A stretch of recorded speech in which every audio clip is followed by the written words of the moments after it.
Hello guys, mayong hapon. So muna na ang punuan sa durian karon no. Kana muna na karon ang durian. Kana pagido. Kana. So bago na ko nagiputlan og tumoy. Pagidayon. Kanang duha.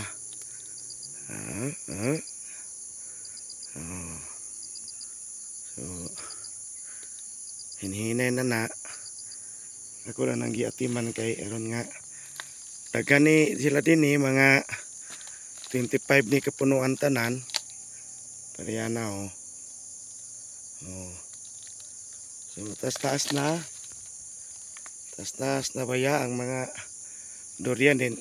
Kung nakabantayan ninyo guys kining abaka mga alamay ni pastilan muni akong ingon sa inyo nga hatag sa gobyerno sa ako. May klaro nga alamay. Naradayan ng uban nga durian kana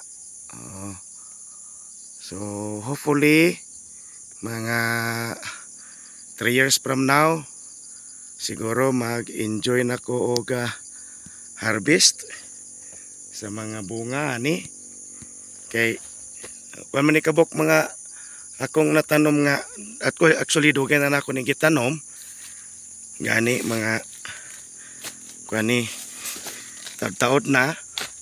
Ang problema lang kay naay mga silingan nga nagsunog-sunog so doon nagka problema. So hinaot nga mudagko na ni sila, dili na ni sila ma-disturb sa mga kahoy ug sa mga sunog-sunog. Hinaot pa unta Lord, tabangi ko kay murag medyo wala na, di na ni usahay makaingon ko, di na ni pwede madala Ginoo ning mga tawahanan ni kay batasan naman ko na nila. So ano diba nara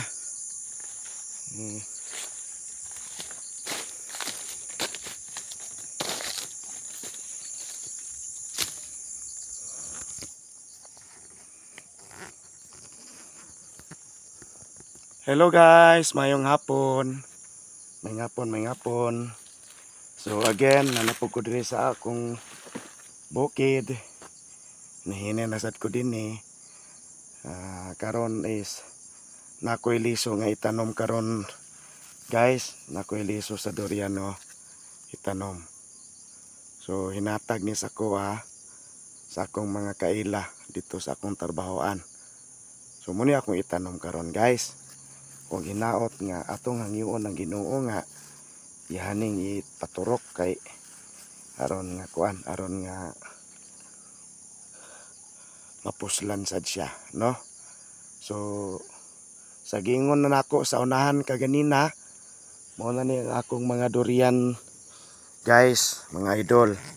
Muna akong durian kana murag medyo na siya dako-dako punuan nya kana buyag-buyag na siya dahil kani po gumikan kay naharong-harungan sa mga saging aw kanang sitangan uban nga mga tanom na naingon kana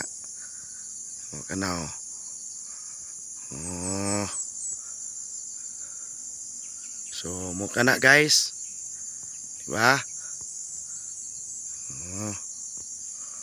So hinaot nga update lang na siya hinaot nga ganahan mo sa akong video ug salamat kayo. Mayong hapon sa tanan ug dalaygon ang inyong Ginoo.